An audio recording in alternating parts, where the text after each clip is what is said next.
ભજન હનુમાનજી મંદિરે નવા bus station પાસે નડિયાદ ખાતે દાદાને અનોખા દિવ્ય શણગાર કરવામાં આવ્યા। સવારે 6:30 કલાકે દાદાને શણગાર આરતી કરવામાં આવી। દાદાના ગર્ભગૃહને ગરબાના ગ્રાઉન્ડ બનાવવામાં આવ્યું, તે મુજબ શણગારવામાં આવ્યું અને દાદાને ગામઠી કપડાં પહેરાવવામાં આવ્યા। સાથે સાથે દાંડિયા પણ શણગાર કરવાના ઉપયોગમાં લેવામાં આવ્યા તથા સુખડીનો ભોગ દાદાને જમાડવામાં આવ્યો અને સવારે 7 વાગે દાદાને મલ્લીદો જમાડી ધન્યતા અનુભવી।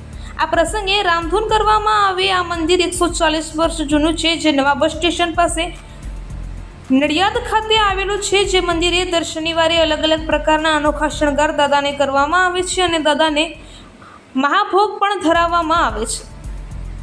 ભક્તો આ દર્શનનો લાભ લઈ ધન્યતા અનુભવે છે અને આ અનોખા દર્શનનો લાભ લેવા ભક્તો સવારથી જ મોટી સંખ્યામાં આવે છે।